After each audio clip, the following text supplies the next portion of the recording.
저는 개인적으로 24년 부동산 시장을 가늠할 수는 없지만 빨리 플러스로 전환되는 구간이 올 수도 있기 때문에 요즘 변화가 너무 빠르니까. 그래서 매매 가격 상승률이 마이너스에 맴돌다가 플러스로 접근하기 직전 이때가 최고의 네. 매입 시점인 거예요. 내 집 마련 시점인 거예요. 그래서 반등하는 구간이 저는 개인적으로 지금 경제 읽어주는 남자 김광석 실장님하고 이야기를 나눠보고 있는데요. 또 저희 채널이 또 부동산 얘기를 하는 채널이니까 네. 부동산 쪽 얘기를 한번 좀 해보려고 합니다. 요즘에 금리가 네. 인상은 됐는데 오히려 시장에서 실제로 대출 받을 때는 막 확 내려가고 네. 특히 뭐 3%대 주담대 나왔다. 뭐 이러면서 지금 인터넷 뱅크 네. 쪽에서는 막 그런 것도 나오고 해서 생각보다 또 대출 받으려니까 또 괜찮은데 하는 분들도 있단 말이죠. 네. 우선 금리 뭐 왜 이렇게 좀 뭔가 상황이 좀 뭐 해석하기 좀 어려울 수도 있는데 이거 어떤 이유 때문입니까? 일단 뭐 한 가지 팁을 먼저 드린다면 네. 좋은 말씀해 주셨어요. K뱅크와 카카오뱅크 대출 금리가 이제 3%대까지 떨어졌고 네. 또 지방은행 중에서 네, 광주은행이 참 쌉니다. 네. 하단이 제일 쌉니다. 현재. 네. 여러분 이런 통계는 그냥 전국은행연합회 홈페이지 가셔도 대출 금리를 이제 비교하면서 확인하실 네. 수 있으니까 네. 참조하시면 좀 도움이 되겠고요. 이렇게 대출 금리가 떨어진 그 이유 중에 하나, 그러니까 시중 금리가 이제 떨어진 이유 중에 하나는 정책적인 이제 공조, 뭐 나쁘게 얘기하면 압박 네. 이런 것들이 작용이 됐다. 네. 왜냐하면 현 정부 이제 금융위는 금융이지만 한국은행하고 같은 결이 아니라 기재부하고 같은 결이죠. 행정부죠, 행정부. 네. 행정부. 현 행정부는 어쨌든 지금 관전 포인트가 부동산 시장인 거거든요. 네. 그러니까 부동산 시장을 연착륙시켜야 된다라는 그런 생각. 이거 플러스로 전환까지는 못하더라도 어쨌든 이렇게 하락하는 그 정도 속도는 막아야 된다라는 입장이기 때문에 네. 뭐 갖가지 대안들을 다 제시하고 있는 입장인데 그 대안 중에 가장 대표적인 것이 정책 공조를 요청하는 거죠. 네. 저도 이런 부분을 좀 잘 알고 있는데 굉장히 이 산업의 움직임을 쉽게 컨트롤할 수 있는 영역이 금융산업입니다. 네. 예, 왜냐하면 그쪽 영역으로 더 인센티브를 주고 할 수가 있거든요. 그러면 자연스럽게 이쪽으로 따라와요. 네. 그래서 실제 대출금리 하단도 이렇게 3%대까지 떨어졌고 이제 4대 은행 같은 경우는 4%대 초반까지 떨어졌는데요. 그렇게 떨어진 이유는 역시 그런 정책적인 공조가 있고요. 두 번째는 이제 정책적으로도 정책금리를 적용하는 정책 사업들이 계속 나오고 있죠. 그런 것들이 좀 작용하다 보니까 네. 이 시중은행들은 좀 대응을 해야죠. 네. 그러니까 오히려 지금 정책적인 정책금리를 활용하는 뭐 특례 뭐 이런 네. 자금이 나왔는데 그거 나와봐야 뭐 시중은행이 낫지 않느냐라는 판단을 하게 만들어야 돼. 시중은행 입장에서는. 이게 나름의 대체제인 거예요. 그렇죠. 그렇죠. 이게 약간 저는 그렇게 느껴지거든요. 주택 시장에서 보면은 네. 민간 분양 말고 공공 분양이 지금 확 뭐 반가격에 막 때리는 그런 상황이면 어쩔 수 없이 민간에서도 낮추잖아요. 너무 좋은 네. 적절한 비유 같아요. 그런 거가 아닌가. 예, 맞아요. 그래서 네. 그걸 이제 주관하는 네. 기관이 주택금융공사인데 네. 주택금융공사에서 정책금리를 적용하는 그런 특례 자금이 네. 쏟아지니까 네. 어쨌든 민간 금융사에서는 경쟁해야 되니까. 경쟁을 해야 되니까. 그러니까 여러 가지 요인들이 맞물렸다라고 볼 수 있고요. 그리고 뭐 ESG 경영을 이제 모든 은행들이 첫 번째 경영 전략으로 세우고 있습니다. 제가 잘 알고 있거든요. 예, ESG 전략이 뭔지 설명. ESG 경영 전략 중에 가장 중요한 게 네.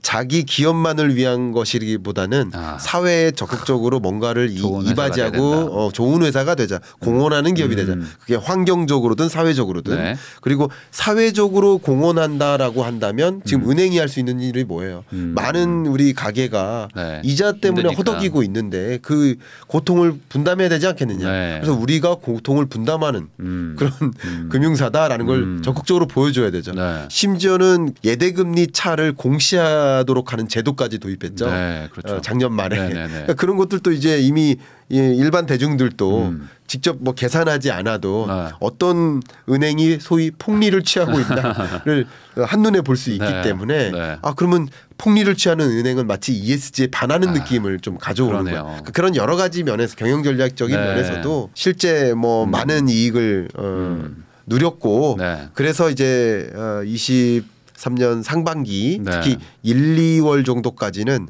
좀 하향 안정화되는 게 아닌가 이렇게 생각이 네. 되고요. 네. 보시는 것처럼 신규 취급액 기준으로 코픽스 추이가 11월 이후에 정점 찍고 떨어졌어요. 그러니까 이 코픽스라는 이 개념 자체가 은행연합회에서 이 통계를 추계를 하는데요. 네. 매월 한 달에 한 번씩 나옵니다만 이것은 소위 은행들이 자금을 조달한 다음에 장사를 하는 거잖아요. 네. 예대 마진을 누리는 거잖아요. 네. 근데 자금을 조달하는 데 들어가는 그 비용 정도를 나는 통계적으로 표현한 지표라고 볼 수 있겠습니다. 네. 근데 코픽스가 이게 꺾였다는 얘기는 1월 달 금리가 떨어질 거라는 얘기예요. 더 떨어질 거의. 가능성이 높죠. 그러니까 이게 선행 지표격이다 이렇게 볼 수 있고요. 근데 이래봐야 더 떨어지기는 어렵다라고 생각하는 이유가 그래요? 앞에 제가 말씀드렸던 게 네. 은행이 자금을 마련하는 데 들어가는 그 비용인 거죠. 은행채. 은행채 3개월물 금리가 네. 이미 22년 11월에 정점 찍고 12월에 떨어졌어요. 네. 그리고 23년 1월 왜냐하면 채권 시장이 다 안정화되면서 은행채도 좀 나름 떨어진 거예요. 네. 근데 지금 현재가 3.47%인데 기준금리하고 거의 동격이라고 보시면 돼요. 네. 자, 은행채 이제 3개월물 금리 기준으로 했을 때 어쨌든 현재가 3.5%까지 떨어지니까 그러면 은행 입장에서는 거의 마진을 누릴 수 없는 지점까지 온 그렇죠. 거예요. 3.5에 빌려서 3.89 뭐 이렇게도 거의 나가야 되니까. 그렇죠. 네. 그런 관점에서 야. 만약에 추가적인 기준금리가 인상이 있다면 네. 당연히 시중금리는 지금 2월보다는 올라갈 것으로 그러겠네요. 보고 있고요. 네. 없다 하더라도 2월보다는 올라갈 가능성이 더 높지 않나. 그건 누구도 예상할 수 없지만 네. 어쨌든 추가적으로 2월보다는 올라가는 그런 흐름이지 않을까 생각하고요. 네. 은행들도 여러분들도 한번 생각해 보세요. 정책적으로 이제 압력을 가하면 일단은 우수한 은행이기보다 그러니까 정부 입장에서 네. 제가 이런 것까지 말씀드리네요. 정부 입장에서 자 누가 말 제일 잘 듣나 해서 말 잘 듣는 은행이 되고자 하는 노력도 필요하지만 네. 눈에 띄는 은행이 되면 안 되거든요. 그러니까 안 돼요. 너무 눈에 띄면 안 돼. 눈에 띄면 안 네. 돼요. 그러니까 조기에는 이렇게 대응하는 모습을 보여줍니다. 그렇죠. 왜 너만 안 해? 하면 또 화가 나죠. 화가 나고 그러면 좀 불리한 조건을 많이 받을 수 그럴 수도 있어요. 있죠. 그렇기 때문에 조기에 먼저 움직이는 경향도 그러니까 이런 생리 네. 이 업계의 그런 생리까지 네. 이런 말씀도 드리는데 그런 것까지 감안한다면 그냥 저는 상대적으로 23년 연내에 2월 달이 가장 낮은 시중금리에 해당되지 않을까. 그렇게 네. 판단하고는 뭐 있습니다. 제가 봐도 뭐 가상금리가 뭐 거의 안 붙는 수준까지 와 있다면 네. 정말 이거보다 더 낮추기가 쉽겠는가 네. 할 정도로 너무 갑자기 확 그렇게 내려가가지고 그렇습니다. 네. 그러면 은행채도 사실 뭐 거의 뭐 더 내려가기는 힘든 수준까지 와 있는 거니까. 그렇죠. 더. 그래서 요즘에 고정금리로 빌리는 게 변동금리보다 훨씬 막 싸더라고요. 변동금리는 뭐 아직도 많이 높더라고요. 네. 이게 조달하는 그게 달라서 이자가 네. 달라서. 예, 맞습니다. 그러면은 아까도 말씀해 주셨듯이 요게 그러면 올해까지는 계속 거의 이 정도로 뭔가 금리가 막 더 내려가기는 기대하기 좀 힘들 수 저는 있겠다. 이 언저리에 맴돌 거라고 저는 생각을 네. 하고 있습니다. 그러면은 사실 요 정도만 오더라도 네. 뭐 정부가 어느 정도 좀 압박감을 가했기 때문에일 수도 있지만 네. 작년 말 대비해서는 많이 지금 좀 내려와 있는 그렇죠. 상태라서 네. 부동산 시장에서 이제 돈을 빌리는 분들은 네. 특히 이제 중도금 대출 빌리고 뭐 아니면 뭐 새로 집을 산다고 했을 때 특례 보금자리론이든 뭐 이런 것들 나와서 맞아요. 생각보다 낼만하다 하는 분들도 좀 요즘에 있더라고요. 맞아요. 그러면 그런 것들이 부동산 시장에 어떤 뭐 좀 약간의 좀 훈풍이나 온기가 좀 불 거 이런 거는 좀 아직은 좀 기대하기 좀 어려울까요? 있기는 있습니다. 아, 그래요? 그러니까 없다고 볼 수는 없습니다. 저는 없다고 해석하는 건 좀 이해가 네. 잘 안 가는 편입니다. 그런데 그 영향 정도가 굉장히 세냐? 그건 아니라는 거죠. 그런 건 아니다. 욕조에 찬물이 가득 있어요. 네. 세숫대야로 뜨거운 물을 한 바가지 붓니다. 그러면 그 찬물이 뜨거운 물로 바뀌지는 그러진 않죠. 않겠죠. 네. 그러나 차디찬 물이 덜 차갑게는 네. 영향을 주겠죠. 네. 경착륙을 연착륙으로 만드는 데는 전 기여한다고 판단하는 사람입니다. 네. 그런 관점에서 여러분 보시면 아마 여러분들이 여러 부동산 전문가들의 이야기를 들으시겠지만 저는 이제 기조가 계속 그 통계나 데이터에 네. 따라서 유연하게 바뀌어야 된다고 보는 사람이에요. 네. 그래서 오히려 이 하락 구간도 그렇게 길지는 않다. 2, 3년 가지 않을 수도 있다라고 보는 네. 입장이기도 합니다. 왜냐하면 네. 2, 3년 후는 모른다라고 저는 말씀을 드려요. 그래서 계속 데이터를 모니터링해야 된다라고 말씀드리는데 여러분의 마음을 한번 들어가 볼게요. 그게 마음을 들어가는 방법이 우리는 CSI 조사를 가지고 확인할 수 있을 것 같아요. 여러분들의 어떤 소비 동향 조사를 이제 해보면 한국은행이 보통 추계를 하고 있지만 금리 수준이 어떻게 될 거야라고 여러분의 마음이 있을 수 있어요. 그러니까 저의 전망이 아니라 그럼 여러분들의 전망을 이제 수치적으로 표현해 보니까 지금 23년 1월까지 22년 11월부터 해서 정점 찍고 떨어지고 있습니다. 앞으로 금리 수준이 이만큼 높게는 안 돼. 그래도 좀 떨어질 거야. 물론 금리 수준이 높다라고 인식하는 정도는 이 100을 기준으로 해서 이미 상단에 있기 때문에 높다라고 인식하는 건 맞아요. 그러나 그 높다라고 극저점 그 고점까지 찍고 그래도 좀 안정화될 수 있어라는 기대는 하고 계신 거예요. 근데 이렇게 금리에 대한 기대만큼이나 시중금리가 움직였죠. 움직이는 것을 보고 여러분의 전망도 바뀌시는 거예요. 사실 우리가 전망하는 것이 그동안의 모습을 가지고 판단할 경우도 전망은 많아요. 바뀔 수밖에 없는 건데. 근데 역시 주택가격 전망 CSI도 저점 찍고 반등합니다. 비슷하게. 요 그래프가 딱 지금 마음인 것 같아요. 지금 마음이에요. 딱 지금 마음이 딱 이 정도인 것 같아요. 물론 제가 이렇게 말씀드릴게요. 아까 찬물이 가득하고 뜨거운 물이 이만큼 들어갔다고 말씀드린 것처럼 전체 수요층에서 이렇게 반영되어서 수요로 연결되는 그 비중이 절대적이지 않습니다. 그렇기 때문에 전체적인 수요를 다 움직이긴 어렵겠지만 어쨌든 10명 다 안 산다고 했다가 한두 명이라도 이 정도 떨어졌으면 나 들어갈래 생각하는 분들도 계시거든요. 그런 분들은 어쨌든 이런 여러 가지 금리나 그밖에 정책 공조나 대출 규제 완화나 여러 가지 것들이 맞물려서 움직일 사람은 움직인다. 그러니까 아무도 안 움직이다가 움직일 사람은 움직인다. 이게 연착륙인 거죠.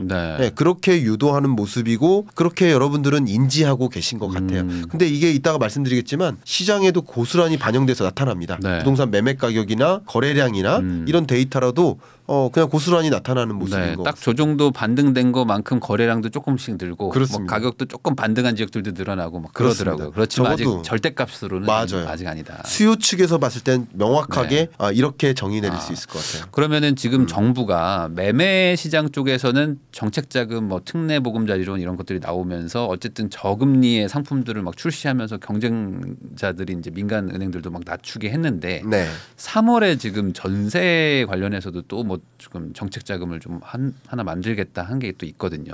그 이유가 사실 요즘 전세가가 막 같이 내려가면서 매매 전세가 같이 내려가는 조금 그런 상황을 보이다 보니까 전세 시장에 좀 뭔가 안정화 아니면 뭐 왜 집 산 사람들만 저금리를 해주냐 우리는 그냥 변동금리인데 하는 어떤 그런 요인 때문에 해주는 것도 있겠지만 요 전세가 하락 그리고 이제 뭐 매매가 하락 요게 지금 이렇게 금리가 좀 낮아지면 요것도 좀 뭔가 변수가 있을 수가 있을까요? 변수 있습니다. 아 그래요? 일단 기본적으로 전세가는 매매가에 영향을 미치는 선행 변수로 저는 보고 있습니다. 근데 그렇게 보는 이유를 간략하게만 소개를 한다면 투자자들 입장에서 특히 이제 투자자라고 한다면 실수요자와 투자자를 구분하는 방법은 뭐냐면 그 집을 사는 목적이 거기에 거주할 거냐 다른 사람을 거주하게 할 거냐 이거 차이잖아요. 그러니까 투자자는 다른 사람을 거주하게 한다는 뜻이에요. 근데 전세 가격이 계속 떨어지면 투자자 입장에서는 더 많은 비용을 메꿔서 그 집을 갖고 있어야 되죠.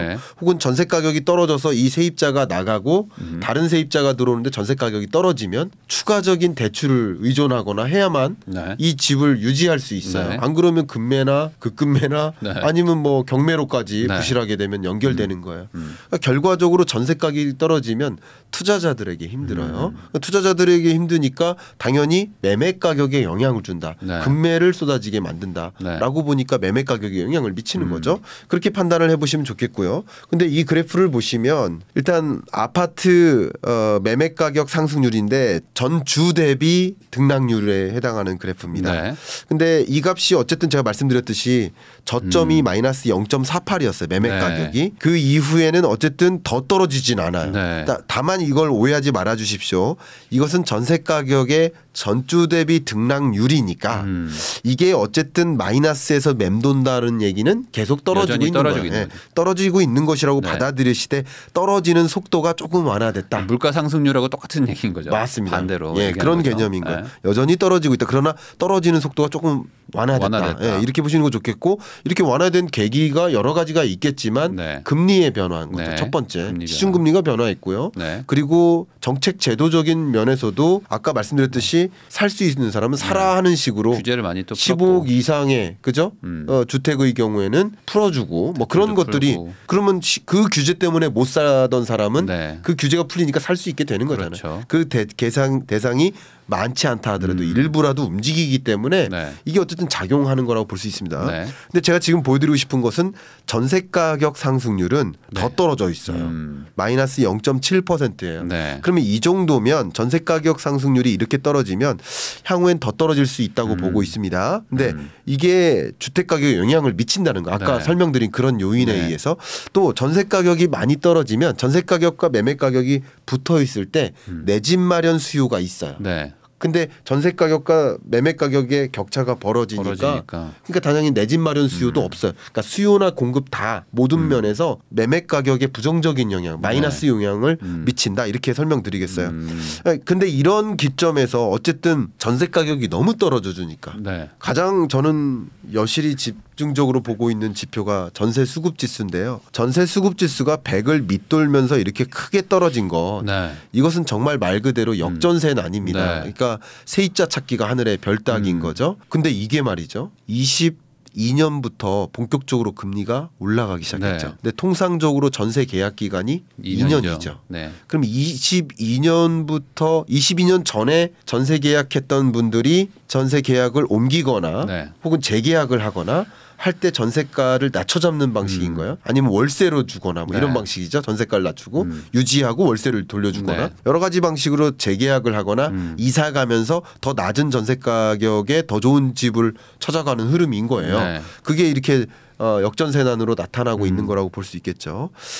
근데 이 값이 말이죠. 이렇게 떨어졌을 때 네. 소위 세입자 입장에서 내 집 마련에 대한 의지가 없는 상황이고 그리고 그것이 수요를 더 위축시키게 만드니까 경착륙을 유도하는 거예요. 네. 그래서 금리를 나름 떨어뜨려 주면 정부 입장에서 그래서 경착륙은 막을 수 있지 않겠느냐라고 판단하는 것이라고 네. 지금의 정책 기조를 이해하시면 도움이 될 것 같고요. 네. 그러나 어쨌든 당분간은 이 전세 가격은 앞에 말씀드린 것처럼 22년부터 본격적으로 금리가 올라갔는데 21년 중반부터죠. 네. 21년 중반부터 기준금리가 올라갔으니까 그 이후로 전세 계약을 한 사람들이 2년 후에 전세를 재계약할 때 네. 그때 본격적으로 충격이 한 번 더 올 수 있죠. 더 떨어집니다. 네. 네, 전세 가격 조정에. 네. 그러니까 이런 것들이 집값을 더 하락시키는 요인이 될 것이고요. 수요 측이든 공급 이거는 이제 공급이라는 면도 두 가지가 있는데 기존 주택 공급과 신규 주택 공급인데 기존 주택 공급 관점에서 말씀드리는 네. 거예요.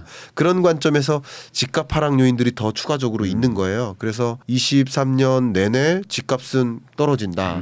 하락하는 속도가 다소 완화될 수는 네. 있지만 여전히 0 밑에서 맴돌 가능성이 높겠다라고 말씀드렸었던 이유라고 볼 수 있겠습니다. 그런데 또 지역마다 또 막 네. 아주 막 급락한 곳들은 또 다시 또 요즘 뭐 특정 지역들은 뭐 거래가 뭐 늘어난다 뭐 하면서 뭐 거래량이 또 막 늘어나고 있는 지역들도 있고 네. 뭐 약간 바닥을 찍고 살짝 뭐 반등한 지역들도 있는데 예. 그런 지역들 뭐 소위 말하는 뭐 송파나 뭐 노조강 네. 뭐 이런 데들 네네. 그런 데들의 지금 이거는 뭐라고 보세요? 그냥 말 그대로 심리가 살짝 그냥 지금이 저점이겠거니 하면서 들어가는 거라고 봐야 될까요? 이게 지역마다요. 그 수요자들의 특성이 다른데 네. 가장 대표적인 지역이 지금 대구를 제가 네. 거론해드리고 싶은데 대구 지역은 실거주자 비중이 절대적으로 높아요. 다른 지역보다. 네. 근데 말씀하신 그 지역들은 상대적으로 투자자들이 집중돼 있는 영역이기도 해요. 네. 그러면 이제 실거주자하고 투자자하고 성향이 다른 거예요. 네. 근데 상대적으로 이 지역들은 수요가 이렇게 뒷받침되고 있기 때문에 적어도 전세의 형태로든 매매의 형태로든 수요가 뒷받침되는 지역이기 때문에 어떻게 보면 공실 같은 것들이 덜하고 앞에 말씀드렸던 전세 수급 지수가 그렇게 낮지 않고요. 그런 모습들이 전개되는 거라고 저는 생각을 하고 있고요. 그래서 떨어질 때 상대적으로 덜 떨어지는 모습. 그러니까 서울이 상대적으로 덜 떨어졌잖아요. 세종시 같은 경우 크게 많이 떨어졌고요. 그런 모습들도 이런 수요 심리가 기본적으로 수요가 뒷받침되는 지역과 정말 말 그대로 지방 기타 지방 같은 경우 수요가 전혀 뒷받침되지 않는 가장 극단적인 예가 인구 소멸 지역이죠. 그런 지역하고는 거의 이제 특성 자체가 다르지 않을까 이렇게 생각을 하고 있습니다. 결국에 그러면 이 어떤 지금 하락세도 이제 정부가 뭐 아무리 막으려고 하더라도 결국에는 어떤 이 매수자들의 심리가 다시 회복이 돼야 그래야지 뭔가 이제 가격이 뭐 상승세가 아니더라도 하락세가 좀 천천히라도 멈춰갈 텐데 그 수요 심리가 살아나는 시점은 뭐 언제 정도라고 봐야 될까요? 수요 심리는 심리적인 면에서 저는 심리가 더 악화되지는 않을 거라고 생각합니다. 지금이 어찌 보면 최악일 수도 있다. 예. 그러니까 수요와 공급이 맞물려야 될 텐데 수요는 어쨌든 심리적인 면에서 가장 급격한 그 위축된 구간 그 구간은 지났다고 판단을 하고 있습니다. 제가 그 가설을 하면서 데이터를 항상 업데이트를 하는데요. 이 데이터를 잠깐 보시면 이게 주택가격 전망 CSI예요. 이 지표는 이제 수요 측면을 많이 보여주는 지표인데 그러니까 수요를 판단할 때 수요를 결정하는 여러 변수들이 있겠지만 그 중에 하나가 구매 의사예요. 그러니까 구매 의사는 주로 앞으로 집값이 오를까요 떨어질까요에 대한 자기의 전망이에요. 그렇죠. 자기가 이게 바닥이야. 우리 동네 벌써 60% 떨어졌고 더 이상 안 떨어질 거야. 라고 생각하는 그 믿음. 주택가격 전망에 대한. 더 안 떨어질 거야라고 생각하면 올라갈 거야 정도로 생각하게 되는 게 또 사람의 마음이니까. 그렇죠. 그런 그 믿음 정도가 주택가격 전망 CSI라는 이 지표라고 볼 수 있겠고요. 이 보시는 것처럼. 이게 다 반등하고 있네요. 반등했죠. 그러니까 이게 반등했다고 해서 100을 밑돌기 있기 때문에 아직도 얼어붙은 건 맞아요. 그러나 그 얼어붙은 정도가 극강으로 얼어붙은 그 정도보다는 살아난 거예요.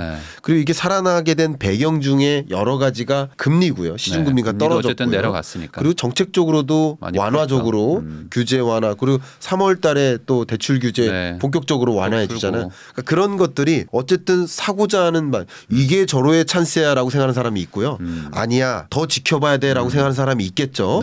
뭐가 맞다는 것이 아니라 그 다양한 생각들을 하고 계시니까 그 다양한 생각 중에 이게 저점이야라고 생각하는 분들에게는 어쨌든 규제 완화나 이런 효과가 영향을 미치지 않겠습니까? 그게 나름 이렇게 반등한 모습이다라고 생각해 볼 수 있겠죠. 이게 한 가지 측면이고요. 그다음 두 번째가 구매 여력입니다. 구매 의사가 있다고 해서 반드시 매수로 연결이 안 돼요. 구매 여력이 있어야 돼. 반대로 구매 의사는 없지만 구매 여력이 있기도 하고요. 여기도 구매가 안 되죠. 그러니까 이게 곱하기 개념이에요. 구매 의사 곱하기 구매 여력이랑. 근데 둘 중에 하나가 0이면 0인 거예요. 0인 거죠. 뭘 해도 이게 그렇죠. 100이래도. 근데 구매 여력은 되는데 구매 의사가 없어요. 그럼 0인 거고요. 그렇죠. 구매 의사가 있지만 구매할 능력이 없어. 그럼 역시 0인 거예요. 이게 두 개가 둘 다 플러스여야 됩니다. 이 수요 측면을 우리가 판단할 때 구매 여력을 판단해야 되는데 이 구매 여력의 그 변수 여러 가지 변수가 있는데 그 중에 하나가 대출 금리예요. 왜냐하면 우리가 집을 살 때 예를 들어 10억이 있어요. 그럼 10억짜리 집 살고 싶어요? 12억짜리 살고 싶어요? 10억 있으면 좀 더 비싼 거. 그렇죠. 보통 다 그래요. 다 그렇죠. 내가 살고 싶은 집이 내가 갖고 있는 재산을 뛰어넘어요. 그러니까 대부분 대출을 끼고 집을 사는 거예요. 그래서 우리나라 가계부채에서 60% 정도가 주택담보대출인 거예요. 그리고 전세자금대출까지 합하면 75%가 부동산 대출인 거예요. 그렇죠. 그러니까 결국은 이런 것들이 나의 갖고 있는 그 한도보다 더 높게 해서 그게 나쁘게 얘기하면 나쁜 건가요? 욕심인 거죠 일종의. 그런데 집은 원래 욕심을 부리지 않을 수가 없으니까. 않을 수가 없죠. 우리 집이니까. 자기가 갖고 있는 그거보다 레버리지를 일으켜서 더 좋은 집을 살고 싶어요. 그러니까 다시 말하면 대출 받을 수 있는 능력도 구매의 여력이라는 그렇죠. 그죠? 근데 대출을 얼마만큼 받을 수 있을까? 이것도 여력인데 기본적으로 금리가 떨어져 주면 예를 들어서 여력이 늘어나고. 그렇죠. 1억을 대출 받아도 이자를 100만 원 갚아야 된다. 근데 작년엔 그랬는데 올해는 1억을 대출 받아도 50만 원만 갚아도 된다. 그러면 100만 원은 못 갚 갚는 능력이지만 네. 50만 원 갚는 능력은 된다. 이게 네. 구매 여력인 거잖아요. 그렇죠. 그러니까 주택담보대출 금리가 떨어지면 구매 여력이 올라가요. 금리가 반대로 올라가면 구매 여력이 떨어져요. 네. 보시는 것처럼 주택담보대출 금리가 오르는 동안 네. 구매력이 전반적으로 떨어진 거. 집값이 떨어짐에도 불구하고 여력이 떨어지는 이런 현상은 결국 금리예요. 네. 이런 것도 역시 영향을 미칠 텐데 주택담보대출 금리가 어쨌든 정점 찍고 떨어져 줬고 그리고 우리 금융 대출 규제를 좀 완화하는 이런 흐름에서는 구매 여력이 더 올라갑니다. 그러니까 이런 것들이 전반적인 수요적인 측면에서는 여러분의 심리를 많이 제약했던 요인들이 상당 부분 사라지고 있는 모습이지 않을까. 조심스럽습니다. 사라진 건 맞지만 그렇다고 해서 아직도 얼어붙은 건 맞아요. 네. 네, 그런 모습이지 않나 이렇게 판단하고 그러니까 있습니다. 이게 뭐 불과 얼음 뭐 이렇게 두 개로 나뉘는 게 아니잖아요. 그냥 아무리 뭐 하락의 반대는 무조건 상승이다. 뭐 이렇게 또 이해하시는 분이 있으니까 뭐 그런 건 아니고. 그건 아닙니다. 여전히 분위기가 뭐 좋은 분위기는 아니지만. 근데 제가 아까 어떤 최악의 상황에서는 살짝 조금 좋은 말씀이세요. 그러니까 수요를 결정하는 요소도 몇 가지가 있었고 그렇게 말씀드렸는데 또 수요만 살아난다고 해서 네. 지금 살아난 것도 아니지만 네. 수요만 살아난다고 해서 집값이 반등하는 게 아닙니다. 왜냐하면 수요 이상으로 공급이 더 늘어나면 지금 그런 모습이에요. 좀 이따 네. 말씀드리겠지만 수요 이상으로 공급이 더 많이 늘어나면 네. 그러면은 이 값은 잡힐 수가 없는 거예요. 네. 안정화될 수가. 아니 그 좀 얘기 나와서 여쭤보면은 사실 이렇게 막 미분양도 늘고 지금 뭐 PF 시장도 막 이렇게 되면은 지금 네. 당장은 막 공급이 원래 하던 그 속도가 있으니까 막 하다 보니까 미분양이 막 늘어나고 있는데 네. 지금 이제 막 사업하는 어떤 그런 사이트들은 다 지금 문 닫았더라고요. 맞아요. 있는 것도 뭐 최근에 뭐 대기업 건설사가 네. 뭐 울산에 있는 거 그냥 뭐 위약금 내면서 그냥 포기하고 네. 막 이런 것들이 지금 일어나면 맞아요. 또 한 몇 년 뒤에 이게 항상 한 3년 뒤에 오니까 그렇죠. 한 2, 3년 뒤에는 또 공급이 또 문제되는 거 아니냐. 네. 거기다가 이제 정부가 지금 뭐 공공 택지 같은 거 뭐 대규모로 공급하겠다고 하고 있는데 네. 이것도 또 이 상황에서 그럼 가능하냐 뭐 이런 얘기들도 있는데 네, 네. 그 계획대로 되면 당연히 이제 공급이 많이 되니까 그럼 어떤 집값에 아주 큰 안정화가 되거나 아니면 오히려 하락세를 막 일으킬 수도 있을 것 같은데 네. 이 부분 어떻게 보세요? 앞으로의 네. 뭐 한 3년 뒤에 공급 같은 것. 너무 중요한 말씀 주셨고요. 제가 이제 앞에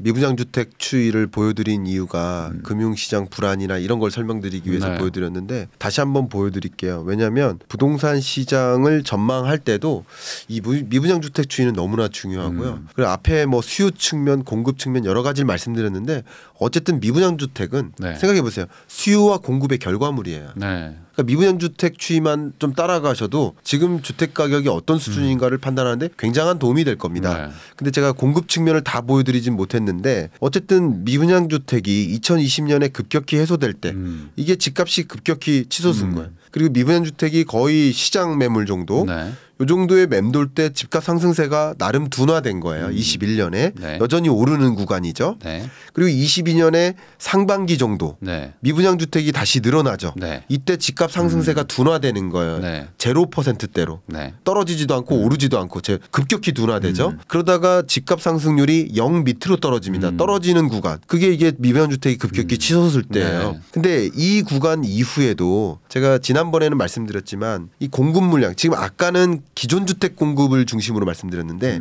신규 주택 공급은 건설사가 하는 거잖아요. 네. 근데 건설사들이 신규 주택 분양 사업을 한다라고 할 때 가장 먼저 가는 게 국토교통부가 가지고 인허가 받는 거잖아요. 네. 그러니까 인허가 받은 날로부터 대략 한 2년 혹은 3년 정도 평균 2.5년이라고 해볼게요. 그럼 그 기간 후에 주택 공급이 이루어지는 건데 네. 22년까지도 주택 공급이 계속 확장적으로 늘어났었어요. 그리고 23년, 인허가가 24년에도 계속 늘어났어요. 그럼요. 네. 인허가가 계속 늘고요. 20년이 저점이었고 21년, 22년 인허가가 늘어요. 그리고 23년, 24년에도 인허가가 늘 것으로 보고 있어요. 근데 23년 다시 줄 수도 있죠. 근데 23년, 24년의 인허가 건수 데이터는 23년을 전망하는데 의미가 별로 없어요. 왜냐하면 인허가 건수로부터 대략 한 2년 그렇죠. 후에 공급이 이루어지니까. 네. 그러니까 20년 공급 물량 그 이유가 인허가 물량이 20년, 21년, 22년 늘었기 때문에 네. 22년, 3년, 4년은 공급 물량이 여기까지는 추가적으로 공급이 늘어난다. 많을 것이다. 그러니까 이렇게 공급 물량이 쏟아지는 지점에 수요가 얼어붙어 있었던 거예요. 그렇죠. 그래서 수요가 나름 얼어붙은 그 극저점으로부터는 반등을 조금 했지만 이렇게 폭발적으로 늘어나는 공급만큼 수요가 이렇게 만나기는 네. 미분양 나왔으니까 사니까 사야 돼. 네. 할 만큼 수요가 제자리로 돌아올 만큼은 아닌 것이기 때문에 네. 그래서 주택 가격이 조정되는 구간이다라고 설명을 드리고 싶은 거고요. 기본적으로 뭐 여러 가지 정책 기조들 지금 앞에 말씀하셨던 이 공급 사이드의 정책은 그 영향을 말 그대로 이 시장에 반영시키기까지는 네. 아무리 빨라도 2년이기 때문에 그렇죠. 그래서 지금 이루어지고 있는 여러 정책 기조의 전환이란 네. 이게 23년, 24년의 집값을 잡는 데는 영향이 없다라고 저는 판단을 하고 네. 있습니다. 그래서 저는 23년 연내에는 뭐 한 몇 개월 전에도 나와서 말씀드렸지만 23년 연내에는 그래서 집값이 플러스로 전환되긴 좀 어렵지 않겠는가. 하락하는 속도가 좀 다소 완화될 수는 있습니다만 플러스로 전환되긴 조금 어려워 보인다 이렇게 진단하고 있습니다. 그러면 지금 뭐 1주택자 분들이야 뭐 어차피 이미 가지고 있는 분들이니까 뭐 예. 논외로 하더라도 무주택자 분들 입장에서는 지금 많이 빠졌는데 뭐 예. 지금 막 급하게 막 살 필요는 없다. 뭐 이렇게 생각을 하면 될까요? 너무 좋은 질문이세요. 제가 뭐 다주택자분들께 조언 드릴 네. 필요는 없겠죠. 이미 더 네. 잘하시니까. 근데 무주택자분들은 정말 일생일대의 기회냐 위협이냐를 결정짓는 순간일 거니까 네. 너무 중요할 것 같고 저도 이제 제 댓글을 하나하나 다 보거든요. 제 네. 채널의 댓글들은. 근데 한 분이 정말 이번에 2월 달에 전세가 만기되는 우리 저기 신혼부부다. 네. 그래서 이제 집값 우리 동네 뭐 50% 떨어졌는데 이제 사는 게 좋겠습니까라고 물어보시길래 다른 컨설팅적 조언은 안 드리는데 그분께는 답변을 드렸어요. 그 말씀을 좀 더 길게 좀 말씀드려 볼게요. 네. 어쨌든 지금 전세 시장과 매매 시장을 잠깐 구분해 보면 전세 시장의 두드러진 특징이 역전세난이에요. 네. 그러니까 다 역전세난을 해석해 본다면 세입자가 위에 있어요. 네, 그렇죠. 그럼 세입자가 원하는 대로 조건을 제시해도 돼요. 그래서 전세가를 낮춰서 재계약해도 됩니다. 그래서 여러분들께 제가 조언 드리고 싶은 것은 전세 계약 기간을 짧게 가져가셨으면 좋겠다. 짧게. 예. 그래서 보통은 안 해주실 텐데 네. 지금 세입자가 위에 있기 때문에 1년 정도의 전세 세입 기간을 1년으로 좀 짧게 한정해 주십사. 근데 그렇게 해도 집주인 입장에서 손해 볼 일이 하나도 없어요. 아무것도 없어요. 생각해 보세요. 손해 날 일이 어차피 없어요. 새로 맞춰야 되니까. 새로 맞춰야 되고 뭐 중개 수수료 안 내고 그럴 수 있죠. 전세가가 떨어지고 있는데 전세가 유지해 준다 그러고 그러니까 세입자 입장에서 뭐든지 얘기할 수 있어요. 그래서 세입 기간을 계약 기간을 연장하되 1년만 뭐 핑계는 여러분이 알아서 대세요. 네. 뭐 유학을 간다고 하시든 뭐 해서 어쨌든 1년 정도만 연장하시면 좋겠고요. 그리고 1년 연장하면서 동시에 그 조건부로 달아주시면 좋겠어요. 왜 그러냐면 물론 이제 계약일로부터 앞뒤로 한 달 네. 여유 있게 이사 갈 수는 네. 있지만 좀 성격 안 좋은 집주인분들은 그렇죠. 그거 좀 따지는 분들도 네. 계세요. 근데 이거를 앞뒤로 2달로 설정하시면 어떨까? 왜냐하면 저는 집 가격이 이 거시경제 여건의 변화가 너무 짧게 이루어지기 때문에 왜냐하면 예전에는 거시경제 여건의 변화가 긴 텀으로 일어났어요. 네.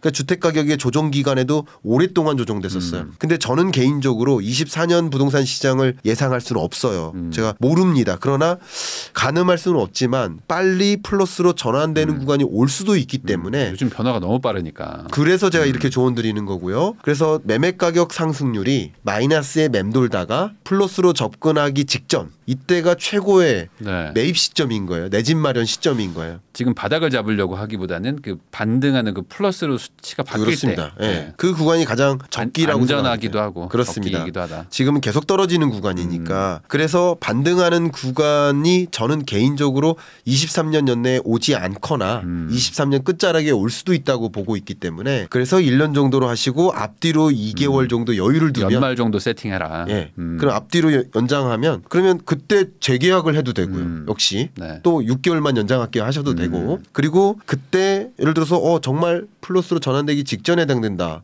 그럴 경우라면 또 역시 빨리 매수를 해야 될 시점이 네. 올 수도 있어요. 네.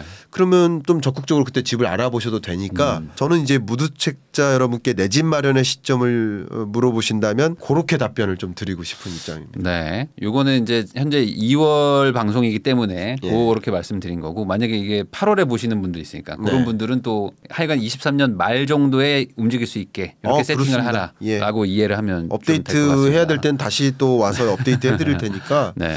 저는 개인적으로 여러분이 부지런하게 모니터링 하셨으면 좋겠습니다. 제가 모니터링 하는 게 너무 뭐 번거롭지 않느냐 귀찮지 않느냐 그러시는데 그렇죠. 이게 지금 경제를 얘기하고 있기 때문에 항상 최신의 영상을 봐야지 예전 영상을 보고 얘기하시면 또 달라질 수 있으니까 그렇습니다. 그런 또 감안해 주시면 좋겠습니다. 아니면 뭐 이런 게 어려우시면 그냥 아예 월세로 옮겨 놓고 계셨다가 현금 들고 계시면서 뭐 매수를 하시는 것도 좋은 방법입니다. 괜찮을 수 있는 방법이니까 그런 것도 한번 고민해 보시면 좋겠고요. 오늘은 이렇게 한국경제산업연구원의 김광석 실장님 모시고 2023년 경제 전망부터 현금을 보유해서 어떻게 운용을 할 것인가 또 부동산 시장은 어떻게 움직일 것인가에 대한 이야기를 한번 나눠봤습니다. 오늘 나와주셔서 너무 감사드리고요. 시청자 여러분도 영상 시청해 주셔서 감사드립니다.